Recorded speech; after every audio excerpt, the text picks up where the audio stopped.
What's the best kind of archaeological find? Is it one that can be understood the moment it's first seen, or is it one that provokes a sense of mystery? If you're anything like us, you'll agree that it's the second kind. We all enjoy a good mystery, and if it's an ancient mystery with some history attached to it, it's even better. Let's check some out. Let's begin with a discovery that happened in January 2023, or at least partially happened in January 2023. This stunning gold and enamel pendant was found in the Old City district of Mainz, Germany in 2008.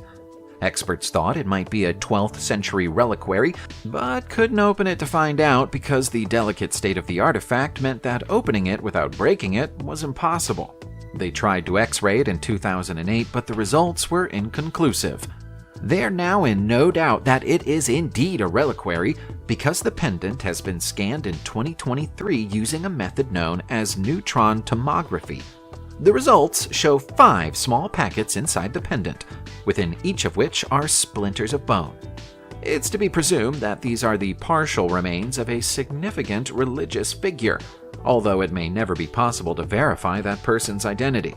Reliquaries like this usually also contained a strip of parchment to proclaim the name of the person whose remains they contain, but that doesn't appear to have been the case for this one. This promising new method may now be used on other ancient artifacts to peek inside them without damaging them. The Rosslyn Chapel has been sitting quietly in Scotland since 1456. But after the publication of Dan Brown's novel The Da Vinci Code, it became a hotspot of speculation and myth, connecting it to both the Holy Grail and the Templar Knights. Most of that speculation is unfounded, but the chapel has some strange properties which can't be explained. It sat empty between the years 1592 and 1842, by which time the original meaning of many of the intricate inscriptions on the pillars and ceilings had been forgotten. They defy any translation, and some of them appear to depict types of corn and wheat which should have been unknown in Europe until they were brought back from the Americas in the 16th century. Even more mysterious is the sealed vault behind the chapel, to which no entrance can be found. Everything from the Scottish crown jewels to the remains of Jesus Christ has been rumored to be in there, preserved for the centuries. It must be tempting to break down a wall and find out what's in there once and for all, but it's unlikely that permission for such an act of vandalism will ever be granted. A stamba is a special type of tower that's particular to India. The Indian word for victory is Vijaya, so Vijaya Stamba is Victory Tower. You'll find Victory Tower inside Chittor Fort in Chittorgarh, Rajasthan. It's an imposing monument, and it was built by order of the Hindu Rajput king Rana Kumbha of Mewar. The king wanted a suitable monument to commemorate his victory over Mahmud Qaji's Malwa army in the Battle of Sarangpur in 1437. It took 11 years to build the tower, with work finally completed in 1448. Unsurprisingly, given the faith of the people who built it, the monument is additionally dedicated to the Hindu god Vishnu. Aside from being a stunning feat of architecture, Vijaya Stamba is covered in historically significant inscriptions. The entire uppermost story is a complete genealogy of the rulers of Chittor and the deeds that they did during their reigns. The name of the architect Sutradharjita, who built the tower, is also recorded on its walls, as are the names of his sons Poma, Puja, and Napa, who assisted him. Perhaps the most surprising thing about the entire monument, though, is the presence of an image of the Jain goddess Padmavati on the topmost story, thus representing the religious pluralism of the age it was built in. In September 2021, Turkish archaeologists found a mosaic so significant that they're claiming it as the ancestor of all other Mediterranean mosaics. That's a bold claim to make, so let's check it out. This careful arrangement of more than 3,000 stones was found in the remains of a 3,500-year-old Hittite temple in Usakli Hoyak. The stones have lost some of their colors over time, but they would have originally been black, red, and beige shades, arranged in curved and triangular formations, thus creating the mosaic. It's about 700 years older than the oldest known floor or wall mosaic in Greece. The discovery of the remains of a palace at the same site meant that Ussilihoyuk became a candidate for the location of the long-lost city of Zipalanda. The city's name appears on many ancient Hittite tablets and was known as a place where people came to worship the Hittite storm god, but its precise location had always remained a mystery. In December 2022, after another spate of discoveries, archaeologists and scientists removed all doubt and were finally able to confirm that Zipalanda had been found once more. There's a doorway in Rivodutri, Italy that goes nowhere. Or does it? This is the alchemical door of Rivodutri, and it's been standing in situ in a tiny Sabine village since the 17th century. The village around it was almost entirely destroyed by an earthquake in 1948, but the doorway remained standing. That only served to enhance its reputation for having supernatural qualities. Originally, that reputation came from the symbols carved into its surface. They're mysterious, and their true meaning is unknown, but some experts have interpreted them as references to the Great Transmutation, as in the process of turning other metals into gold. Another interpretation says that the symbols represent the transmutation of a soul from a state of ignorance to a state of enlightenment. Some of the symbols can be identified as Christian, but others are pagan, alchemical, and even Kabbalistic. It's all such a mystery that nobody can even agree on what the effect of walking through the doorway might be. Some say it's a door to enlightenment, and others say it's a surefire way to pick up a curse. In reality, it leads to a memorial park for victims of the earthquake. You'd have to go a very long way back in time to understand the markings on Vertaka Cliff in Krimulda Parish, Latvia.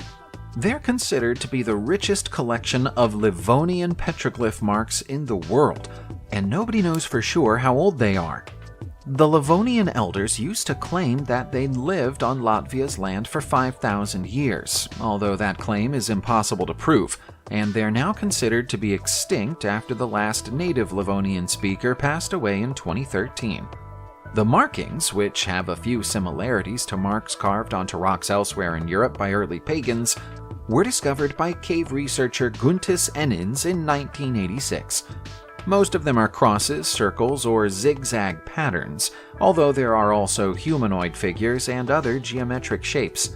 Guntis speculated that they were territorial markings, although why anyone would scrawl territorial markings in such a remote and hard-to-access location is unclear. Almost all knowledge of the Livonians was extinguished after virtually all of the Livonian population perished during the Livonian Crusades during the 13th century.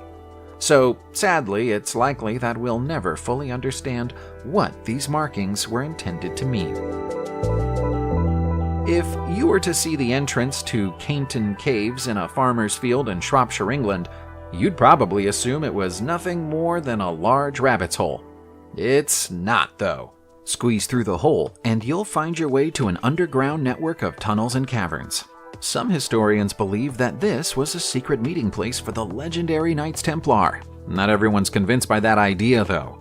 Many archaeologists feel that it's more likely that the caves are grottos carved in either the 18th or 19th century.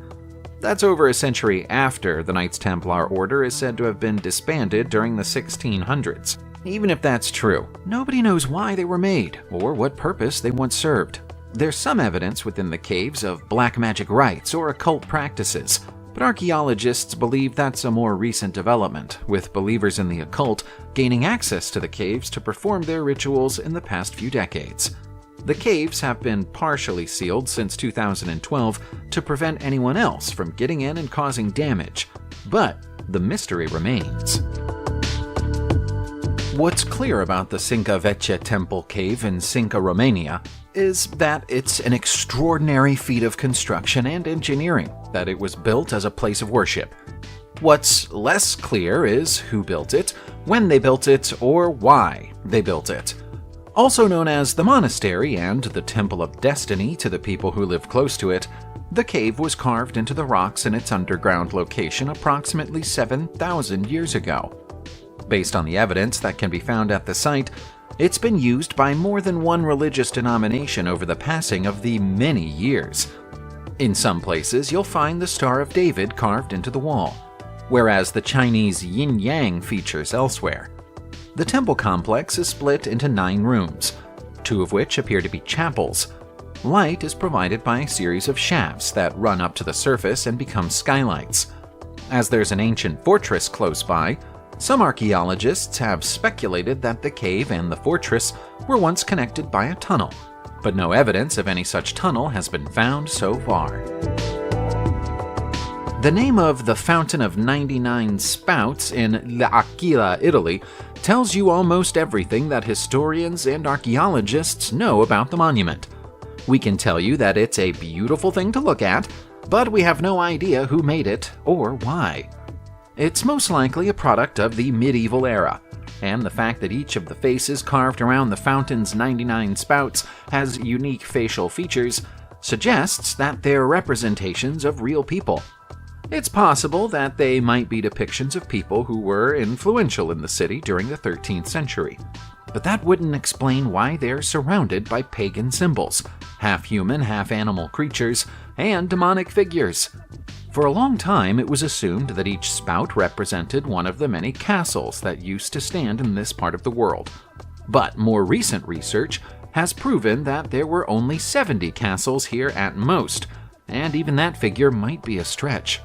Why are there 99 spouts?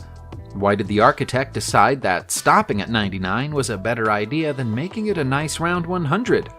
We don't know because we don't even know who the architect was. Let's check out the Michigan relics. These artifacts are sometimes also called the Scotford frauds, which tells you a lot about how the archaeological community feels about them. If we take the claims at face value, the relics were found during the 19th century and demonstrate that there was once a settlement full of people from the Near or Middle East living close to Michigan, USA, in the years prior to the arrival of Christopher Columbus. We know that Columbus was far from the first non-native person to arrive in America, but this claim seems outrageous. The person who claimed to have found the objects was Michigan's own James O. Scotford, who continued to swear that his artifacts were genuine even when on his deathbed. Some prominent Mormons have connected the artifacts to their religion and say they serve as proof of the tales told in the Book of Mormon. Professional archaeologists say that the supposed hieroglyphs printed on the many cups, vases, and other items are nonsensical, and they bear trace evidence of the 19th century tools and materials used to make them. The savage nature of the Spanish conquest of the Aztecs led to the destruction of almost all of the South American culture's records, leaving us with great mysteries and gaps in our knowledge. One of the few records we do have, though, is the Codex Boturini. If you believe the document to be authentic, it tells the tale of the Azteca people migrating from Aztlan in the wake of the start of the Spanish conquest during the 16th century. The name Codex Boturini comes from the Italian scholar Lorenzo Boturini Beneducci, who studied the Codex closely during the 18th century and was the first person to bring it to international attention in Europe. The controversy about the Codex's authenticity comes from the fact that the writing on it, which is in Nahuatl, was added many years after the drawings. The story told on the Codex begins in 1168 and tells of important moments in Aztec history right through to 1355, shortly before the founding of Tenochtitlan. It's possible that the author never got the opportunity to finish their work, but it's also possible that it's a forgery. It would be nice to know the truth. Mayan ruins spread across large areas of South America, but one of the most spectacular ruins is the ancient city of Copan in Honduras, close to the country's border with Guatemala. It's abandoned today, but during the classic period of Mayan history between the years 500 and 900, it was home to around 20,000 people, all of whom disappeared almost instantly when the kingdom collapsed. As the centuries passed, Copan was subjected to heavy erosion from the flow of the Copan River, but following the rediscovery of the site by European settlers, the course of the river was adjusted to protect the site from further harm. Copan is especially notable for its enormous collection of Mayan hieroglyphic carvings, almost 5,000 of which have been discovered so far. But the numerous 15-foot-tall stela, which are often covered with portraits, tend to provoke just as much interest from visitors. The entire history of Copan's royal house is told in the glyphs found on the steps of the hieroglyphic stairway, which is the most iconic single monument at the location. People had to literally move a river to save it, but it was well worth it. In the northeastern French city of Rheims, archaeologists have unearthed an ancient Roman sarcophagus that's truly a marvel. Dating back to the 2nd century AD, this limestone sarcophagus measures about 3 feet high, 5.5 feet long, and just under 3 feet wide. The lid alone weighs a staggering 1,700 pounds and is held in place by iron pegs sealed with lead. Inside, they found the skeleton of a woman, thought to be around 40 years old, along with a mirror, an amber ring, and a comb. 4 oil lamps were also discovered near her legs and shoulders. What makes this find extraordinary is that it's the first intact tomb of its kind discovered in the area, unlooted and sealed by 8 iron staples. The woman is believed to have been a worker, as evidenced by osteoarthritis marks on her skeleton. This is a recent discovery from September 2023, and DNA tests are underway to determine her genealogy. This discovery not only sheds light on burial practices, but also offers a glimpse into the life and status of individuals during Roman times in France. Over the Weichang district of Xianyang, northwest China, archaeologists have made an extraordinary discovery: the tomb of Emperor Xiaomin, the founding emperor of the northern Shao dynasty, which ruled from 557 to 581. The tomb is a single-chamber soil cave designed with 4 patios and stretches 200 feet in length. It's situated more than 30 feet below the current surface. Though previously looted, it seems whoever broke in centuries ago missed a lot of valuable goods. The tomb still yielded 146 burial objects, primarily pottery figurines depicting warriors and cavalry units. An epitaph confirmed the identity of the tomb's occupant, adding immense value to the historical understanding of the Northern Shao dynasty. This discovery is particularly significant because it's only the second Northern Shao emperor's tomb to be discovered and excavated, and it offers a wealth of information about a dynasty known for its internal strife and cultural contributions, especially its patronage of Buddhism and its contributions to the progression of sculpture and calligraphy in the region, as well as the political reforms brought about during the era. In the quaint English town of Stratford-upon-Avon, the very place where William Shakespeare was born, archaeologists have made a discovery that brings us closer to the bard's daily life. They've unearthed Shakespeare's kitchen at New Place, the home he bought in 1597 and where he lived for 19 years. This wasn't just any home. It was the largest single dwelling in the town, boasting more than 20 rooms and 10 fireplaces.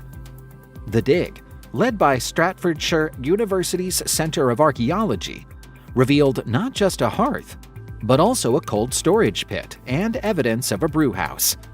Fragments of plates, cups, and other cookware were found, painting a vivid picture of domestic life in the Shakespeare household. The Shakespeare Birthplace Trust, which spearheaded the dig, said the findings help us understand Shakespeare as a husband, father, and son of Stratford. Dr. Paul Edmondson from the Trust noted that the discovery of the cooking areas and the scale of the house indicate that New Place was both a working home and a residence of high social status. It's a fascinating glimpse into the life of one of history's most iconic figures, showing us that the man who penned timeless plays also enjoyed the simple comforts of a well-stocked kitchen. It's not quite true to say that you'll find old Aztec temples and monuments everywhere you go digging in Mexico, but they do have a habit of turning up in unexpected places. We saw that happen in late 2016 when this circular stone platform was found underneath a supermarket in the Tlatelolco district of Mexico City. Archaeologists were called to the scene after the structure was found, and it didn't take them long to identify it as a temple dedicated to Quetzalcoatl, the Aztec wind god. It's roughly 650 years old. Archaeologists in the country aren't sure why it's never been noticed before, as the supermarket that once stood on top of it wasn't built until the mid-20th century. Gruesomely, the archaeologists also found the remains of sacrificed humans and animals around the platform, including infants. Now the temple has been found, efforts are being made to ensure it's never forgotten again. The site has been fully preserved since its discovery and is now open for the public to come and view it through a protective glass window. Next up, we have news that comes directly from an ongoing archaeological dig at the Fregeslev Viking grave in Denmark. The big find? A bundle of 6 heart-shaped iron arrowheads at the bottom of the grave. Now, these weren't your run-of-the-mill arrowheads. They were likely used for hunting deer and wild boar. This suggests that the Fregeslav Viking was no ordinary man. He was probably a high-ranking individual in his society. What makes this find even more remarkable is that arrowheads are seldom found in Viking graves. There are even remnants of the quiver present in the grave, although they are badly decayed. These incredibly rare artifacts have been slowly and carefully removed and taken to the Skanderborg Museum for X-ray analysis.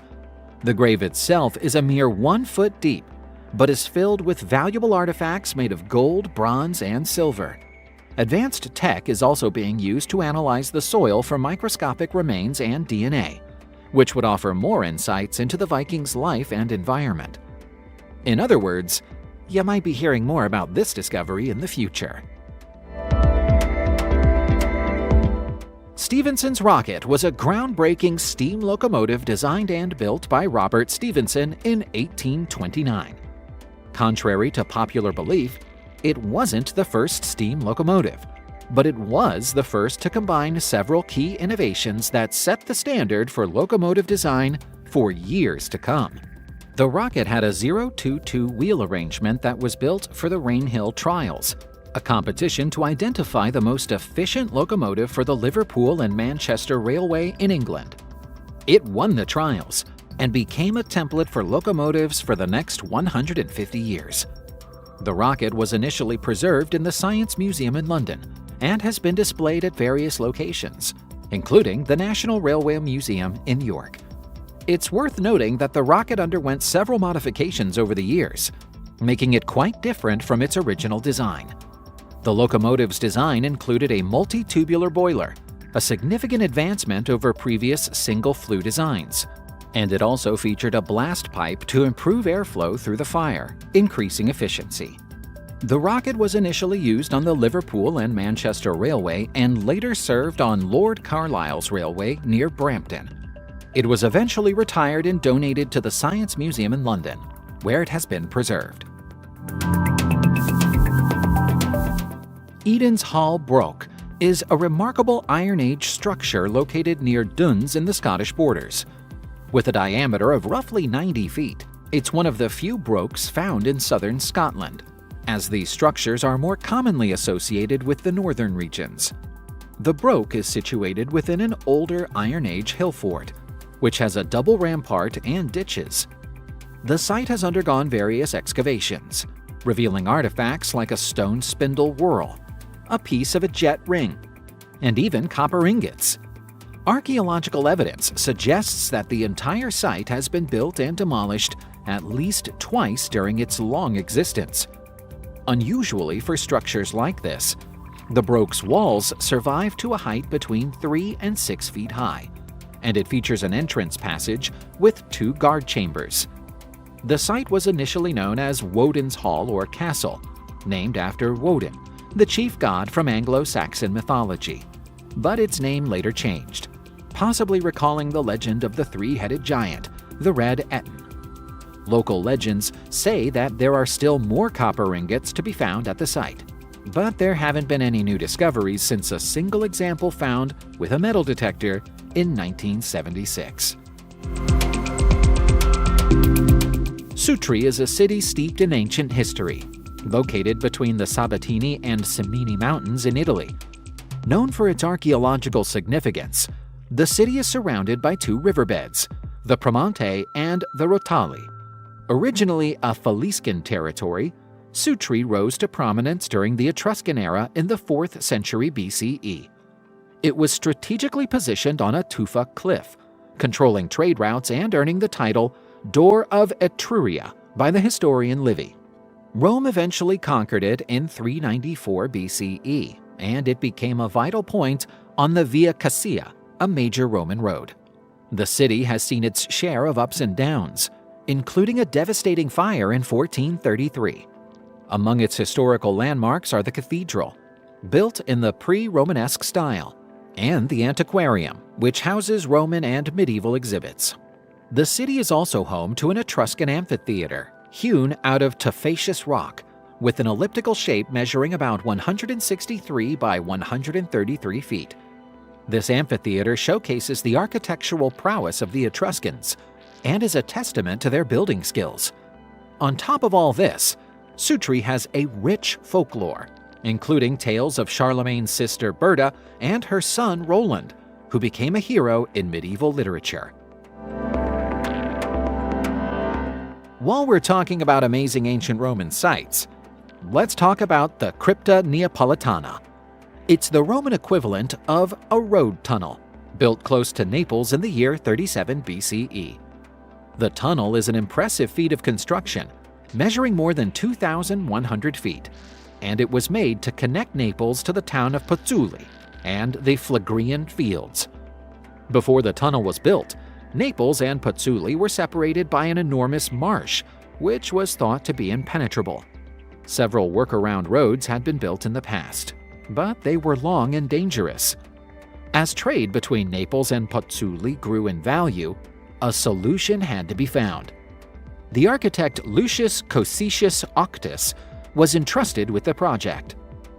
He did such a good job that his tunnel was still in use as a roadway until the 20th century, albeit with the assistance of several restorative works carried out over the course of several centuries. The Crypta Neapolitana even became a makeshift bomb shelter during the Second World War. Its use as a road tunnel was finally ended by a landslide during the 1950s, after which it was repaired and reopened as an archaeological site. The Castillo de Coca is a 15th century castle located in Coca, central Spain, and it's a stunning example of Spanish mudillar brickwork. This architectural style blends Moorish Muslim design with Gothic elements. The castle is unique in that it's not perched on a hilltop, but rather sits at the edge of a plain overlooking the river Voltoia. It's fortified by a deep, wide moat and was constructed under the supervision of a Moorish architect.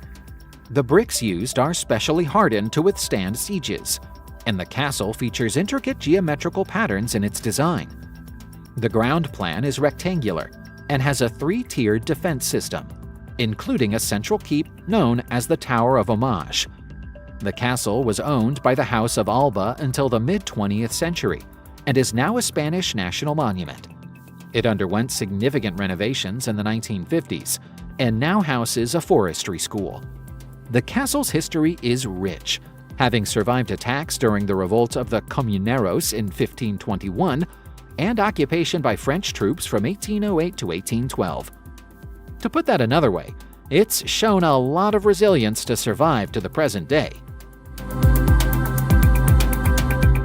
The Shield of Parade is a magnificent work of art, but it's also magnificently macabre.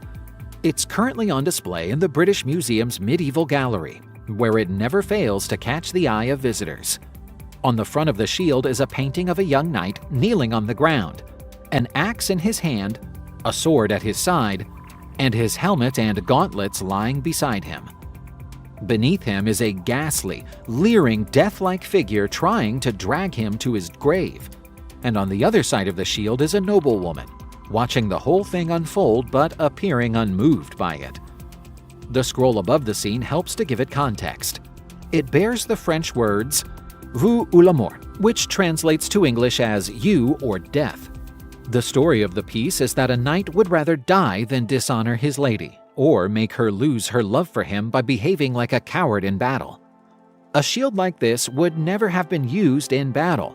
As the name Shield of Parade suggests, it was made for ceremonial purposes, and probably came from somewhere close to Flanders in or around the 1470s. Ninjutsu was a type of art as well as a method of preparing guerrilla warfare in feudal Japan, and it may have started with this group of mystery artifacts. They're relics from Toyotomi Hideyoshi's 1590 siege of Odawara. They may appear to you and us as nothing more than sharpened stones, but specialists in Japanese history believe they could be prototype ninja weapons. The flat stones are particularly interesting, since they could have been forerunners to shuriken throwing stars. Akihiro Iwata, an archaeologist and museum curator, says he has found parallels between these artifacts and weapons known to have been used roughly a century after the siege of Odawara. The flat stones aren't conclusive on their own, but they're accompanied by clay makibishi caltrops, which are. It's possible to dismiss one likeness as a coincidence, but it's more difficult to dismiss both. That isn't to imply that ninjas were there during the siege, but it's possible that the siege was the birthplace of ninjutsu. However, the version of ninjutsu that's so often seen in action movies and works of fiction today is largely a fabrication. Bezors are both beautiful and disgusting at the same time. You wouldn't know they're disgusting just by looking at them, though. They look like beautiful jewelry, and were worn as such by Persian and Greek rulers hundreds of years ago. Underneath all the gilding and decoration, though, bezors are made from indigestible materials that get left behind in the guts of animals when they die. In some cases, bezors were even made from the gut material of dead humans. The ancient Persians believed bezors to have medicinal benefits, and sometimes ground them up and mixed them into drinks. The Greeks saw them more as decorative objects, although that might be because they didn't actually know how they were made. It's thought that Greek royals bought them under the impression that they were the crystallized tears of deer, or other such fanciful ideas. Bezors were the height of fashion in the 16th century, to the extent that even Queen Elizabeth I of England is known to have worn a small one as a ringstone. They eventually fell out of fashion about 200 years later, when people finally became wise to their true nature. The saber with scabbard is an opulent piece of weaponry that's a blend of cultures and time periods. The grip is Indian and dates back to the 18th or 19th century, while the guard, scabbard, and blade decorations are Turkish and also from the 19th century. The blade itself is Iranian and dates back to 1688. This saber was traditionally said to have been refitted in 1876 for the investiture of Ottoman Sultan Murad V, who was deposed before he could be formally invested. The sword was likely assembled by a court jeweler, using a blend of materials like steel, gold, silver, jade, diamonds, emeralds, and pearls. The sword measures about 39 1/4 inches in length and weighs around 2 pounds 8 ounces, while the scabbard is about 34 5/8 inches long and weighs approximately 2 pounds 4 ounces. A hidden compartment in the scabbard contains a gold coin marked with the name of Suleiman the Magnificent, a powerful Ottoman ruler from the 16th century. The underside of the emerald that hides this compartment is inscribed with the phrase, "according to God's will," adding another layer of intrigue to this already fascinating artifact. In a site near Lillehammer, Norway, where a pagan temple once stood, archaeologists have unearthed 35 gold foil figures dating back 1,400 years. These tiny artifacts are about the size of a fingernail and as thin as paper. They usually depict a man and a woman adorned in various types of clothing, jewelry, and hairstyles. These figures hail from the Merovingian period, a time marked by turbulent power relations and a stormy climate. The gold figures were found in different parts of the temple's structure, suggesting they were intentionally placed there, possibly as offerings or protective talismans. While some believe these figures were used as sacrifices to the gods, others speculate they might have served as a form of admission ticket to the temple. However, their concealed placement rules out the latter theory. These gold figures add to the mystery and allure of ancient Norwegian practices, and they're considered the largest collection of such artifacts found in the country. Similar gold foil figures have also been discovered in Denmark and Sweden, but the fact that ones found in Norway mostly depict couples makes them unusual and therefore considerably more valuable. More than a decade after their discovery, a hoard of 1,266 Roman coins is set to go on public display at the Athelstan Museum in Malmesbury, Wiltshire, England. These coins, which date from the 4th century, were unearthed by a metal detectorist known only as Mimsy in a field in Malmesbury back in 2012. Because of that, the collection is now known as the Malmesbury Hoard. The coins span a period from 286 to 317 and feature the faces of various Roman emperors. Interestingly, they were minted in 8 different cities, including locations in Croatia, Italy, France, Germany, and England. The fact that the collection comes from so far and wide suggests that the coins may have been curated on purpose, rather than simply being someone's savings. They were found in a broken pot, suggesting that someone buried them for safekeeping but never got the opportunity to come back for them. The museum used a combination of grants and local fundraising to acquire and conserve this significant collection. Maria Marsh, a lead project volunteer at the museum, mentioned that the hoard belongs to the town and brings its Roman history alive for the local community.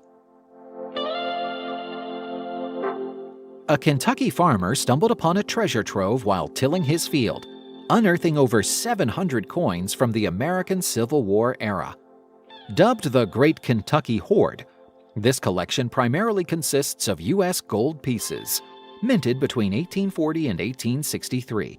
The hoard also includes a smattering of silver coins and some incredibly rare $20 Liberty coins from 1863, which can fetch 6 figures at auction.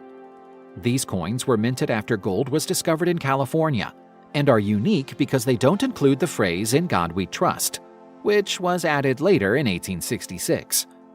The hoard offers a fascinating glimpse into America's history during a tumultuous period. It's speculated that the coins might have been buried to protect them from Confederate raids, as Kentucky was a neutral state at the time. This theory is supported by the fact that many wealthy Kentuckians are rumored to have buried large sums to prevent them from being stolen by the Confederacy. The hoard's discovery has sparked interest among historians and archaeologists, who see it as a valuable resource for understanding the social and economic conditions of the time. Old coins are found all over the world every day and don't usually make for good discovery stories. This video proves there are exceptions to that rule, though. And here's another of them. It's a massive hoard of bronze coins weighing 1.5 tons, and it was found in the Chinese village of Shuangdun, Jiangsu Province, in December 2022.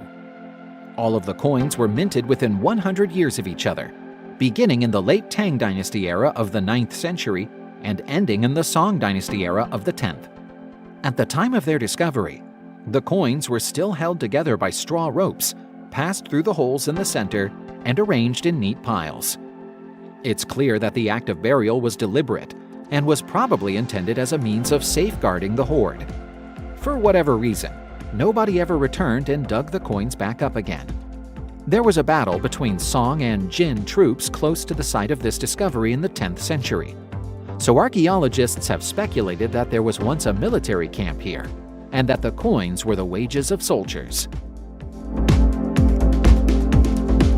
The crown of Saint Wenceslas is a remarkable piece of history, forming an integral part of the Bohemian crown jewels. Created in 1346, it was commissioned by Charles IV, the King of Bohemia and Holy Roman Emperor, for his own coronation. The crown is dedicated to Saint Wenceslas, the first patron saint of the country, and was initially stored in St. Vitus Cathedral before being moved to Karlstein Castle. Made from 21 to 22 karat gold, it's adorned with 91 precious stones and 20 pearls, including 19 sapphires, 44 spinels, 30 emeralds, and a red L-beat. The crown weighs about 5.5 pounds and features 2 hoops intersecting at an upstanding cross. Unlike many other European royal treasures, this crown is not usually on public display. It's stored in a secret chamber within St. Vitus Cathedral, and the keys to this chamber are held by 7 high-ranking officials in the Czech Republic. The crown is steeped in legend, with tales suggesting that any usurper who wears it is doomed to die within a year. The myth was probably first told centuries ago as a means of deterring would-be usurpers, but who's to say? The Crown of Baekje, an intriguing piece of ancient Korean history, refers not to a single artifact but a collection of treasures, including the Gyeomjekwansik, a pair of gold diadems, and the 154th national treasure of Korea. These diadems were discovered in 1971 within King Myeong's tomb in Gangju, South Korea, and were likely worn on royal caps made of silk. Rich in symbolism, they resemble wings, reflecting shamanistic and Buddhist influences. The 155th national treasure, the Queen's diadems, mirror the king's in size and shape but lack spangles. Another notable artifact is the gilt bronze crown from the Synchron Ri tumulus, designated as the 295th national treasure of Korea. While it shares some features with Silla crowns, it has distinct ornamental branches and a copper inner crown, highlighting cultural connections between Baekje and Yamato people. Despite their allure, the identities of the wearers of these crowns remain a historical mystery. We simply don't know enough about this period of Korean history to be able to name these royals with any degree of confidence. Nevertheless, these treasures not only showcase ancient Korean artistry and culture, but also invite us to explore the enigmatic world of Baekje royalty. Let's unravel the fascinating tale of the Ormside Bowl, a remarkable Anglo-Saxon artifact from the mid-8th century. Discovered in 1823 alongside a Viking warrior in Great Ormside, Cumbria, England, this gilded silver and bronze double bowl has a mysterious origin. It's believed that the Viking warrior might have looted the bowl from York before being laid to rest with it. This exquisite bowl showcases intricate craftsmanship. Comprising 2 pieces riveted together, it features chased repousse decoration. The inner bowl, made of gilt bronze, boasts blue glass studs and silver rivets, while the outer shell, silver gilt, displays Anglo-Saxon interlaced creatures and vines. The bowl's exterior is adorned with plants, grapes, animals, and birds in both naturalistic and grotesque styles, showcasing a blend of artistry. Comparisons with other artifacts reveal more about its character, resembling the Witham Bowl and drawing parallels to various other historical pieces. Despite some dating debates, it stands as a fascinating relic from a rich historical tapestry. The discovery of this treasure in St. James's Churchyard led to its display in museums, including the British Museum and the Yorkshire Museum. Its journey continued with exhibitions across the UK, sharing its allure with countless admirers. Next up, we have the intriguing saga of the Gulf treasure, a collection of medieval ecclesiastical art with a turbulent history. Originally housed at Brunswick Cathedral in Braunschweig, Germany, it derives its name from the princely house of Gulf. In 1929, this treasure of 82 priceless pieces changed hands when the former Duke of Brunswick sold it to a consortium of Jewish art dealers. Fate took a dark turn in 1935, when a significant part of it ended up in the possession of Hermann Göring, a prominent figure in Nazi Germany. Post-World War II, the heirs of the original art dealers pursued the restitution of the treasure. But their efforts faced significant hurdles. Germany's Limbach Commission and the U.S. Supreme Court weighed in on the matter. Ultimately, the U.S. courts ruled in the case Germany v. Philipp that they lacked jurisdiction over the restitution claims, leaving the treasure's fate in Germany's hands.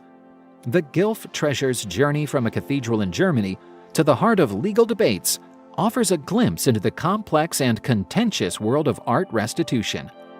Looking at the beauty of the collection, though, it's easy to see why so many people fought so hard to own it over the years. Let's move on to the Dowris Hoard. It was found in Dowris, County Offaly, Ireland, during the 1820s. We can't be any more precise than during the 1820s because the discovery was made by farm laborers and wasn't immediately reported to authorities, and detailed records weren't kept. There are just over 200 artifacts in the hoard, all of which can be dated to the Bronze Age. Rather than being deposited as a single hoard, experts think that the artifacts were thrown into a lake one at a time as ritual deposits, probably made for religious reasons.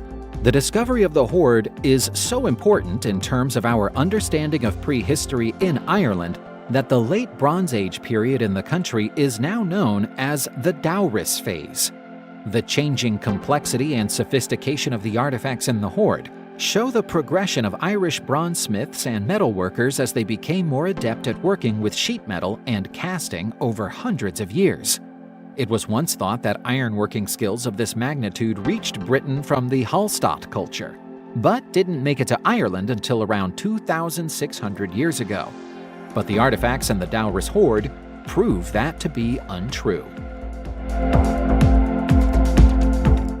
In 1999, a small archaeological dig was carried out on farmland on the Swedish island of Gotland.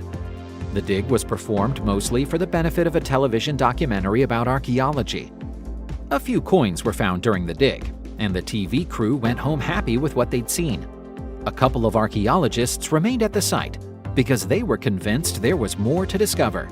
And they were right. They eventually unearthed the Spillings Hoard, the largest collection of Viking silver ever found. In total, Jonas Strom and Kenneth Janssen found 14,295 Viking artifacts, most of which were coins, but there were also hundreds of bronze armlets and arm rings. A surprising number of the coins are Islamic dirhams, minted hundreds of years ago, and seemingly buried on purpose beneath an outhouse that stood on the land during the 9th century.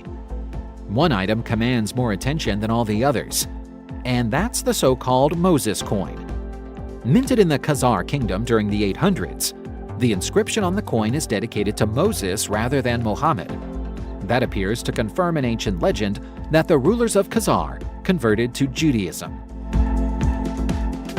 For many people, a glass of wine at the end of a hard week, or perhaps even a hard day, is a way of taking the edge off life's stresses and helping them to relax. Humans have been drinking wine for centuries of years. But did you know that the habit might actually go back as far as 2,600 years? That's the apparent age of a so-called wine factory that was discovered in Lebanon in September 2020. The colossal factory helps us better understand the history of the wine trade and the scale on which the ancient Phoenicians exported wine to the wider world. This old and enigmatic civilization is credited with teaching the rest of the Mediterranean area to appreciate wine, and this factory, found at Tel El Burak, might have been the epicenter of their production facilities. The question of where the Phoenicians made the majority of their wine has always been a mystery, with no evidence ever being found in Lebanon prior to this. But that mystery finally appears to have been solved. Alcohol is one of the great vices of the human race. Tobacco use is another. And just like wine drinking, tobacco use goes back a lot further than you probably think it does. A recent examination of ancient vessels held by the U.S. Library of Congress as part of the Kislak collection has revealed nicotine traces within the clay jars, seemingly confirming that the ancient Mayans had a tobacco habit. Even the Mayan hieroglyphs on the outside of the jars translate as the home of tobacco, which might suggest that this was a very early tobacco brand. The vessels all come from the Campeche region of Mexico and were made approximately 1,300 years ago. We've known for a long time that the Native Americans were keen users of chewing tobacco when the first European settlers arrived on the continent. But now we think it's likely that they picked the habit up from the Mayans. Of course, that is assuming that the Mayans didn't pick it up from someone else, and the habit goes back even further than this. Accurate measuring tools were hard to come by in the ancient world. So how did merchants and traders know they were getting a fair deal when they went about their trade? Well, if the findings of Tel Aviv University are anything to go by, the ancient Egyptians had a unique and complex system of measures based on spherical jugs. The jugs were used to store oil, wine, and other tradable commodities and allow merchants to measure exact quantities, thereby allowing them to work out exact prices. Based on architectural discoveries, this jug measuring system, which might even have been applied to solid commodities as well as liquids, was in use in Egypt and across the east of the Mediterranean 4,500 years ago, and remained in use for 800 years until better ideas came along. No matter the jug's external size or shape, the interiors invariably had the same internal dimensions, enough to store 4.8 liters of liquid. This measurement was known to the Egyptians as a half-hecate. The unit might even have stayed in use for centuries longer had the Assyrians not moved into the region and brought their own measurement units with them. When you were going into battle during ancient times, you'd have to ensure that your armies had all the right equipment. That meant horses, swords, shields, armor, and, of course, a fleet of trumpeters. During the Iron Age 2,300 years ago, the ancient Celts went into battle blowing a primitive type of trumpet known as a carynx, crafted from beaten bronze. Often, the end of the trumpet would be fashioned to resemble an animal's head, for example, a wolf, a bird, or a serpent. A recent examination of the carynx suggests that its use may not have been reserved exclusively for the military, though. A carynx found at Tintignac in France was found to contain a perfectly straight tube, which would have made it impossible to play the instrument vertically, as it's so often depicted in ancient art. Having to play the instrument horizontally would have made it a liability on the battlefield. So historians now speculate that some carynx were reserved for ritual occasions. Perhaps the blowing of an ancient trumpet like this would mark the celebration of a wedding or a feast, or maybe even as a mark of respect during a funeral. There are certain styles of art that we associate with the ancient world, and this Neo-Hittite statue doesn't fit with them. The ancient sculpture was excavated as part of the Tayanat Archaeological project in the southeast of Turkey in 2012, and its facial features are alarming. With its flat face and big round eyes, it looks more like an anime character or a modern emoji than anything from ancient mythology. Experts believe that it was once part of an enormous gate complex marking the entrance to the upper citadel of Kunulua, which was the capital of Patina some 3,000 years ago. The sculpture is just over 4 feet tall, and its strikingly sharp eyes are made of a combination of black and white stones. Across the back of the sculpture is a series of Luwian hieroglyphics extolling the achievements of King Suppiluliuma, who stood against a Neo-Assyrian invasion in the year 858 BCE. The statue appears to have been deliberately buried with a degree of ritual and reverence, which is surprising given the fact that the Assyrians eventually overran the area in the year 738 BCE. They destroyed many of the monuments their enemies had built, but something about this one must have appealed to them. Many creatures in the natural world are threatened by extinction today, but we expect to have at least heard of animals and fish that have become extinct during the past 2 or 3 centuries. Apparently, we've missed a few. A study carried out in 2013 on weapons found on the Gilbert Islands of the Central Pacific has revealed that many of them are made of shark's teeth. The teeth come from several different shark species, but at least 2 of those species no longer exist. That's very surprising when you consider the fact that the weapons were made during the 19th century. From an archaeological point of view, that's recent history. There are 120 weapons in the collection, many of which take the form of spears or swords, but the teeth in question are believed to come from a previously unknown spot-tailed shark and dusky shark, which are similar, but not quite the same, as varieties that exist today. To add to the confusion, spot-tailed and dusky sharks aren't native to the waters around the islands, which begs the question of whether the natives even got the teeth when the sharks still existed. Europe is a continent full of fine cheesemakers. French cheese, Dutch cheese, and British cheese are known around the world for their quality. But we shouldn't be surprised by that. The Europeans have had a lot of practice at making cheese. As a tradition, it goes back at least 7,000 years. Milk residues found at sites in Libya and Anatolia suggest that cheese making was also practiced in other parts of the world at the same time. But there's no disputing that the product found in ceramic vessels unearthed at a site in Kujawia, Poland in December 2012 is definitely cheese. The study revealed more about the ancient Europeans than just their fondness for cheese, though. For the first time, archaeologists were able to demonstrate that different kinds of pottery containers were used for different types of storage. There was a specific type of sieved pot used for cheese making, a specific cooking pot for meat, and a type of primitive waterproof bottle used for holding liquids. A full kitchen set was probably no less varied 7,000 years ago than it is today, even though the purposes of the objects it contains might have changed quite a lot.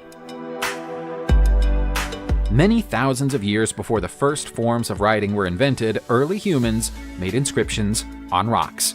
The true purpose of many of these inscriptions will probably never be known, but scientists are currently puzzling over a 30,000-year-old stone artifact from China.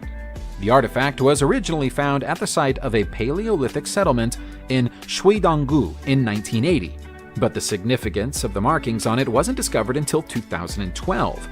The marks were originally thought to be organic, but a more recent study has shown that they were made intentionally and all at the same time.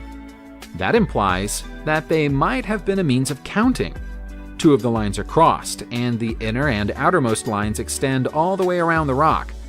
There was obviously some significance to those cuts, but we can only guess at what that significance might have been. To make the marks, the people living in the area at the time must also have had elongated blade tools. That technology might have come from the Altai region, or it may have been specific to North China's Aboriginal population. Fertilizer is good for crops, and is an essential element of agriculture and farming. Modern fertilizers are largely made of chemical elements, but the practice of using fertilizer as an aid for farming didn't start when humans learned how to mix chemicals. It goes back a lot further. In Europe, ancient farmers were using crude fertilizers based on manure at least 8,000 years ago, and must, therefore, have had at least a rudimentary understanding of how and why manure helps crops to grow. Until this discovery was made in the Koufouvouno region of Greece in 2013, scientists believed that the use of fertilizer didn't begin until the time of the Roman Empire, or possibly the end of the Iron Age at the very earliest. Our view of Neolithic farming has always been that the nomadic tribes who lived on the land used slash-and-burn techniques to create temporary farmland. But now we're forced to recognize that there were much more sophisticated strategies involved, and that these people may not have been as nomadic as we've always assumed. Once fertile farmland had been created through manure, it would likely have been farmed for generations. So these tribes probably stayed put, rather than moving around. It's a commonly accepted theory that human life began in Africa and spread out to the rest of the world from there. Evidence is needed to back up that theory, though, and evidence might have been found in the shape of human footprints found in a dry lake in Saudi Arabia in September 2020. These unmistakably human-shaped footprints were found alongside those of elephants and several other animals, and they were left there by at least 2 people traveling through the area 120,000 years ago. The footprints, which were identified in the northern part of Tabuk, are the earliest evidence yet found of human activity in the Arabian Peninsula. They might help us understand the route that our early ancestors took as they spread out across the continent, using waterways as landmarks and navigational aids. Oddly, no stone tools have been found in the vicinity of the footprints. It might be the case that these ancient humans stopped at the lake to fill up on water and then continued on their journey in search of new frontiers. The find has also helped scientists to understand the history of the area. Although it's mostly desert land now, it's thought that this was once a green and verdant grassland, perfect for supporting life. Plague is a very pertinent topic at the moment, so let's talk about the history of the plague. In December 2018, scientists discovered the oldest known traces of plague in the world outside a small town in Sweden, where it appears to have devastated a community of humans who lived there 5,000 years ago. Through analyzing skeletons found inside a tomb in Falköping, the experts discovered traces of a bacteria called Yersinia pestis, which directly causes plague in humans. This is the same strain of plague that became the Black Death during the 14th century. It was previously thought that the plague originated in Asia before traveling to Europe, but the fact that it affected a farming community in Sweden so many centuries earlier means that our understanding of plague has to be ripped up and thrown away, and a whole new timeline will need to be drawn up. The new hypothesis of the researchers who identified the Swedish plague is that it began among a culture known as the Kukuteni Tripilia on the Black Sea coast, and then reached Sweden a few centuries later, before spreading both east and west, and causing further devastation as it went. The practice of using ox carts in trade began around this time, so they might have accidentally played a key role in how the plague spread. Antarctica is a famously difficult place for human life to thrive or even to survive. But has that always been the case?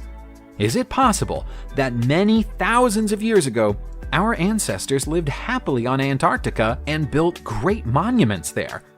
Thanks to the discovery of what appears to be an enormous 4-sided pyramid in Antarctica in 2016, scientists and historians are beginning to consider that possibility. The pyramid is the latest in a series of 3 that has been discovered on the snowy, icy continent recently, all of which are positioned 10 miles inland from the continent's coast. Pollen was found in samples taken from Antarctica in 2009, proving that the climate there 100 million years ago was very different from the climate that exists there today. So we're forced to wonder what kind of life might have existed there before the dramatic change to the climate. Could human hands have built these pyramids? If so, is our entire understanding of human history totally wrong? We wish we had the answer, but we don't. And neither do our best scientists. Back in 2001, archaeologists discovered a lost Mayan city called El Petén in the jungles of Guatemala. Within the city is a pyramid known as Las Pinturas, because of the beautiful, brightly colored murals inside its first chamber. A recent study of Las Pinturas has revealed fragments of 2 murals that are believed to contain the oldest known example of the Mayan calendar. The Mayans had a ritual way of organizing time and believed that they'd pinpointed the year that the world would end. Fortunately, they were wrong about that, as the year they'd identified was 2012, and that's long since been and gone. The calendar fragments date to the early Maya period of around 2,200 years ago. The calendar, known as the Tzolk'in, splits years up into 260 days, roughly equivalent to the human gestation period. Rather than having specific names for months or weeks, the calendar uses more abstract names like 7 Deer, 8 Star, 9 Jade, and so on. These 260-day years were grouped into sets of 52, which was known as the calendar round. We still don't understand much about the ritual meaning of the Mayan calendar, but discoveries like this one get us closer to finding out. The Kermsum disk has spent most of the past few centuries hidden inside the crypt of a ruined church in Poland. It's hidden no longer, and the archaeologists who've had a chance to study it say that it tells a previously unknown story about the legendary Viking king Harald Bluetooth and his elite warrior troop, the Jomsvikings. The artifact was found close to Wollin in the northwest of Poland, which makes sense because this is where the Viking Jomsborg's fortress stood between the years 960 and 1043. Viking legends say that the Jomsvikings received special training within the fortress. The Icelandic sagas talk of them almost as if they were superheroes. The inscription on one side of the disc translates as Harald Gormson, King of the Danes, Scania, Jomsborg, Town of Oldenburg. The other side features a Latin cross in the middle of 4 decorative dots. Historians didn't previously know who started the Jomsvikings or when, but it now seems likely that the king himself sponsored the elite group. There's no way of knowing who created the disc or when, but it's possible that this was a wedding gift presented to the king on the day of his second marriage during the 960s. There are so many ancient artifacts buried in Egypt that we may never find all of them. Even though hundreds of archaeological sites in the country have been fully excavated over the years, there's always a new one for experts to sink their teeth into. A sarcophagus that turned up at a construction site in Alexandria in December 2019 is a great example.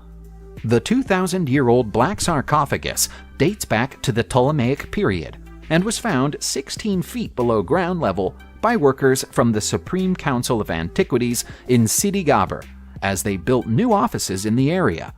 The coffin is still sealed, but a heavily weathered bust found alongside it might have provided a clue as to who the occupant might be if it were in better condition. Sadly, time and nature have eroded the bust very badly. Only wealthy people from that era would have been buried in such a heavy black granite sarcophagus. So when the 15-ton lid of the casket is finally lifted away, we may find that it contains the remains of a long-lost leader. Perhaps even Alexander the Great. Don't hold your breath waiting to find out, though. Full excavation may take 5 years. The 2nd century BCE Roman scholar Cicero once wrote that coinage was being tossed around so that no one was able to know what he had. Historians have never been sure what he meant by the puzzling phrase, which is in his manuscript, De Officiis, but as of April 2022, they're beginning to develop new theories after carrying out a detailed study of ancient Roman coins. The study has revealed that the denarii minted during the 1st century BCE were cut with 10% more copper than coinage minted during the 2nd century BCE. The older coinage had been made from pure silver. Experts think that the sudden debasement of the coinage might indicate that there was a financial crisis in the Roman world of the time, and that citizens no longer had confidence in the value of their money. The Romans were at war with their allies elsewhere in Italy at the time, and the war came close to bankrupting them. The crisis was finally averted by Gratidianus, modifying the exchange rate between the silver denarius and a bronze coin known as the as, thus preventing the debased coins from dropping in value. Now we think about it, we wonder why nobody made the link between this and Cicero's words a lot earlier. The Tholos tomb of Tiryns can be found in Nea Tirynthaea in Greece. It's a strangely shaped tomb featuring an unusual beehive design, and historians believe it was created to house the remains of a mysterious Greek cult hero. The tomb was in excellent condition when it was discovered on the side of Prophetis Elias Hill in 1913, but there was no sarcophagus inside it. The only things the archaeologists who broke into the tomb discovered were a potsherd, a large round stone that might have been used as an altar, and a rectangle-shaped stone with a square-shaped indentation carved into its surface. The purpose of that stone is unknown. Without a casket, there's no way of knowing who the tomb was built for. It's only called the Tomb of Tiryns because it's on the same hillside as the Citadel of Tiryns. An analysis of the posterd suggests that the tomb was built and prepared for a cult hero, but we have no way of knowing who the cult hero was, or what they'd done to deserve such a lavish tomb being built for them. All we know is that it was created somewhere between 3,300 and 3,400 years ago. The seemingly unfinished altar and carved stone, coupled with the absence of a sarcophagus, suggests that the tomb may not even have been used after it was built.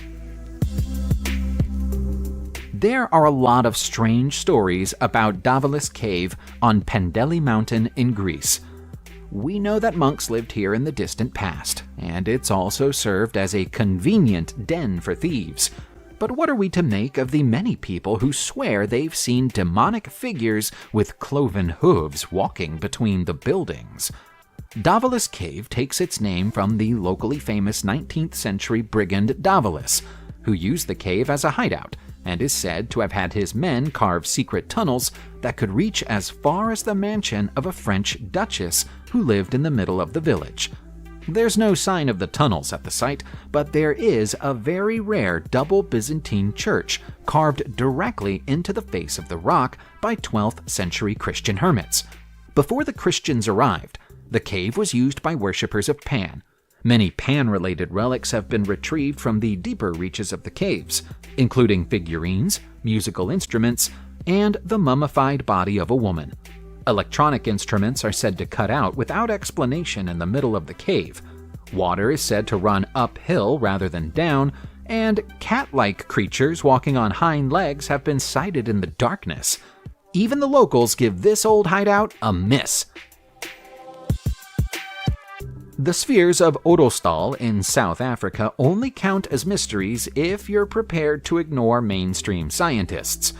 According to mainstream scientists, they're simply beautiful old stones that were formed over millions of years. They're elaborate and complex, but they're a product of Mother Nature. The reason that they can't possibly have been created artificially is that they were found in 3 billion-year-old prophyllite deposits. There was no intelligent life on Earth 3 billion years ago. Ergo, there can't have been anyone around to create the Ottosdal spheres. However, there are Christian and Hindu groups who both claim that the spheres are proof that certain texts and scriptures within their holy books are accurate. And there are also fringe theorists who say that the Ottosdal spheres were left behind by ancient astronauts.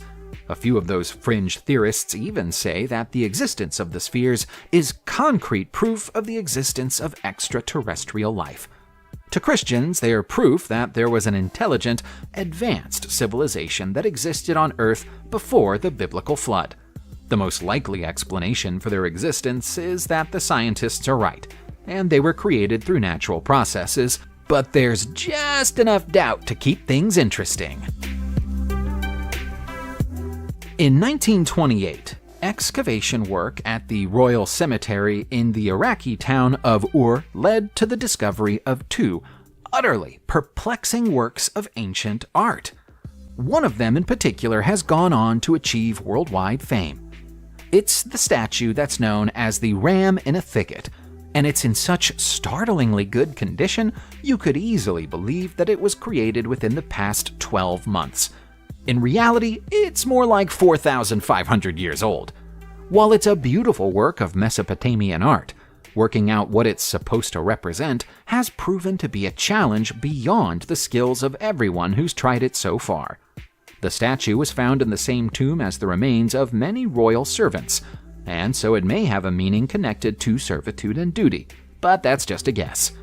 Its name comes from an Old Testament biblical tale from Genesis, where Abraham sacrifices a ram caught in a thicket in place of his own son. But that's unlikely to be the inspiration for the piece.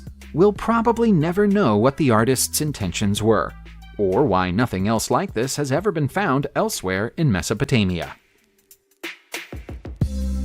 Rope making is an ancient and important human tradition and skill. We still use it today, and will continue to use it for as long as human beings find purposes for rope. But it might surprise you to learn how far back in time the tradition goes. Here's an example of a rope-making tool that was created more than 40,000 years ago. The tool, which was found in Germany in 2016, is carved from mammoth ivory and features 4 drilled holes into its surface, each with a different diameter. While the possibility that this might have been an ancient musical instrument was briefly considered, experts now believe that it's more likely to have been used to make rope out of plant fibers.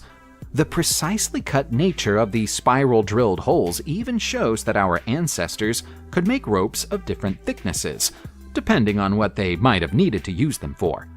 The team has provided strong evidence to support their theory, including a video demonstration of how the holes would be used to make rope. And so it appears that the question of how rope was made during the Paleolithic era has finally been answered. Ancient artwork isn't always easy to interpret. What are we to make of this pottery bust, which was created in East China some 7,300 years ago? The person depicted on the bust appears to be smiling, but why do they have so many perforations running across their face? Are they male or female? What's the meaning of the symbol on their headdress? None of these questions has ever been answered conclusively. The curious face is one of 600 artifacts that were found at a late Stone Age site in Shuangdong Village, Anhui, in 1985. The age of 7,300 years was determined after carbon-14 technology was used to test it. The purpose of the artifact, however, eludes us. It's unlike anything else that's ever been found elsewhere in China. Every other item recovered during the 1985 excavation was either a weapon or a recognizable utensil of some kind. There are perceived similarities between the symbol on the head of this figure with symbols used by the Olmec and the Maya, but that ought to be impossible because of the distance between China and South America. Might there have been contact between these ancient people? If so, how? Now we're off to Norway, where archaeologists believe they're getting closer to tracing the origins of the game of chess. In January 2022, an 800-year-old chess piece was unearthed in Tonsberg. Tonsberg has always piqued the curiosity of Norwegian archaeologists because it is the country's oldest city. The chess piece was found among the ruins of a 13th century building and is believed to be from the same period. The artifact is fashioned from antler, and it may formerly had a lead stand inserted into its center to keep it upright when put on a board. The fact that the piece is designed in accordance with Islamic traditions, with no human features displayed anywhere on its surface, has attracted the interest of academics. The discovery of the piece in Norway adds credence to the notion that chess originated in the Middle East, where it was clearly played by the 7th century and may date back much farther before spreading to Europe at a later time. The lack of a human figure makes identifying the sculpture difficult, but experts are confident that it is a knight. We can't help but wonder what happened to the rest of the chess pieces and the board. In July 2022, scientists from the U.S. National Oceanic and Atmospheric Administration completed a survey of the ocean floor close to the Azores archipelago near Portugal. To their amazement, they found a series of tiny holes in the northern mid-Atlantic ridge. It's clear from the way that tiny piles of sediment can be found around the edges of the holes that they've been excavated by someone or something. But what and when? More importantly, how? It's hard to believe that the holes were dug out by marine life. They're arranged in almost perfectly straight, symmetrical lines, and that's just not something that marine life does. The holes are more than 1.5 miles beneath the surface of the Atlantic Ocean, so they can't possibly have been created by human hands. If we're ruling out animals, marine life, and human activity, then we're out of explanations.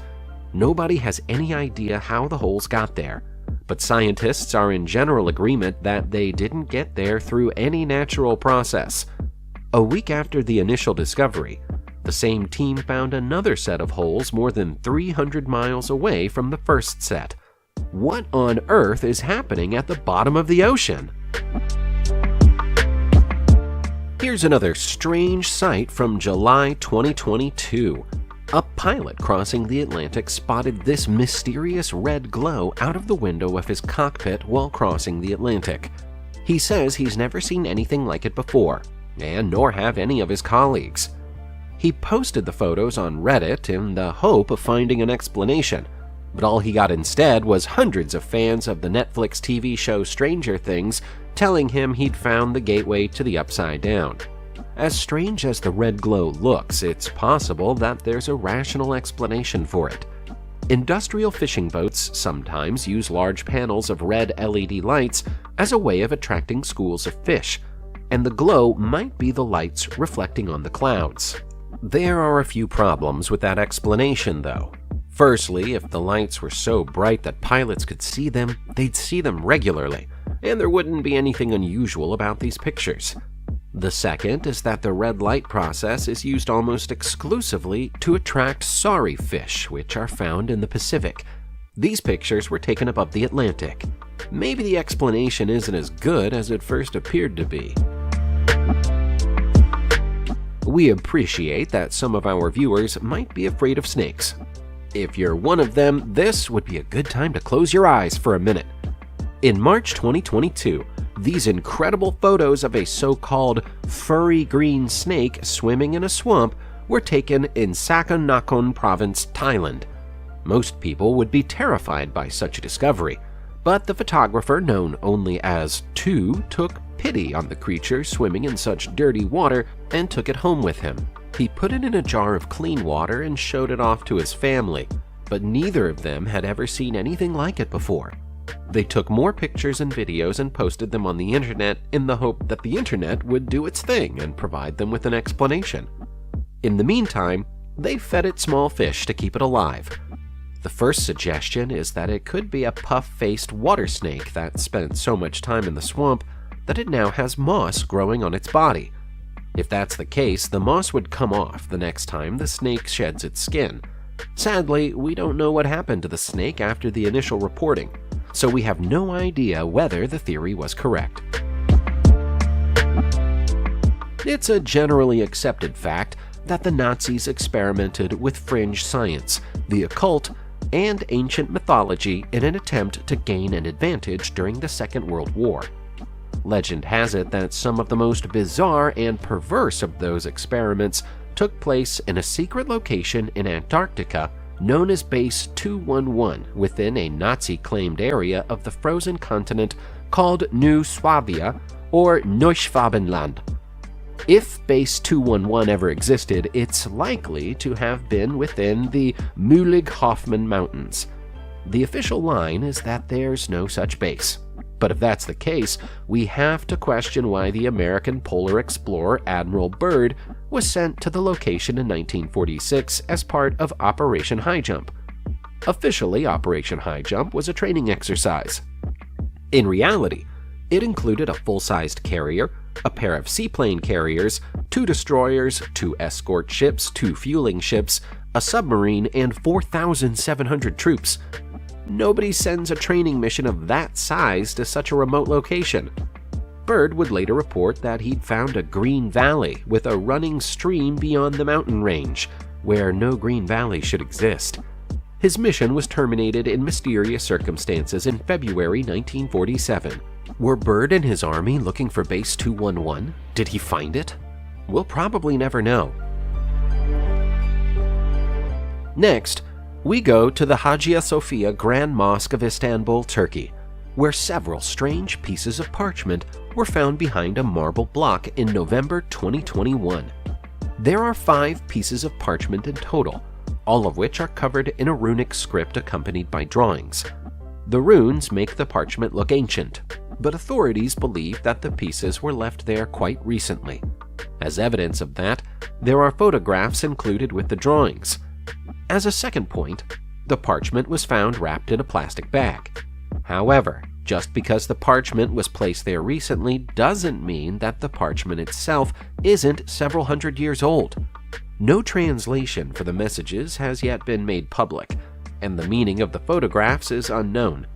There have been great changes at the Grand Mosque recently, which had served as a museum for many years before being converted back into a mosque and reopened to worshippers in July 2020.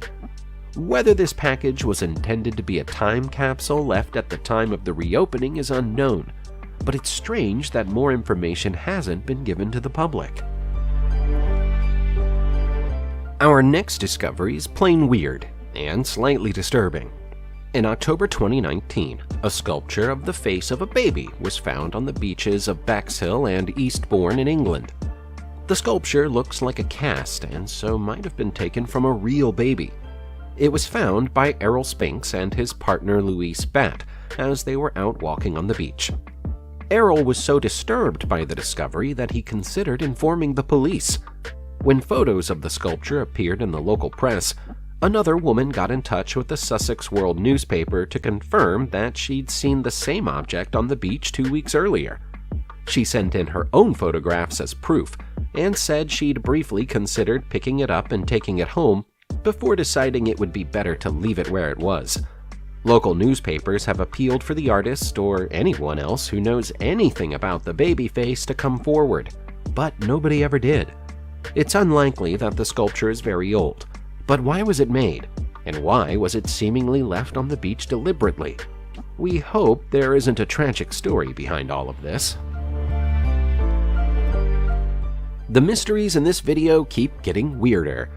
When our next discovery was found in a river in March 2020, the people who found it initially feared that it might be a dead body. Fortunately, it turned out not to be, but that doesn't make it any less bizarre. Rather than being a human body, it was a creepy-looking human-sized ventriloquist's doll. It was found in the small Mexican town of San Antonio La Esperanza, wrapped in a shawl. Locals were so terrified when they unwrapped the shawl that they reached the immediate conclusion that it must be cursed. Accordingly, they decided to burn it. To their immense horror, the doll refused to burn. The fire would start quickly but die out, leaving the doll looking more blackened and horrific each time. It eventually burned 2 days later when it was placed on top of an enormous bonfire. A rational person would conclude that the doll was probably very damp when it was taken out of the river, and so it makes sense that it wouldn't burn immediately. But try explaining that to the God-fearing locals. There's a place in Yemen known as the Well of Hell. It's so deep that nobody knows what's at the bottom, nor does anyone truly understand the process by which it was made. Locals say that it was created as a prison for demons, hence its name.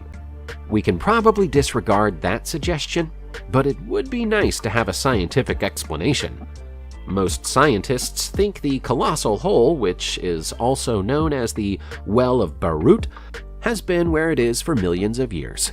Local legends say that anyone who even gets close to it will be sucked in with no chance of escape. For all we know, that's true. Estimates of the depth of the hole range between 330 feet and 820 feet. That's not so deep to prevent people from getting to the bottom, but nobody's ever tried. Or at least nobody's ever tried and come back out again to tell the tale. That might be down to the fact it's unlikely to be any light or ventilation at the bottom, and probably precious little oxygen. To add to the mystery, the well has occasionally been known to emit strange, unpleasant odors. Maybe it's best for all of us that people continue to stay away from it.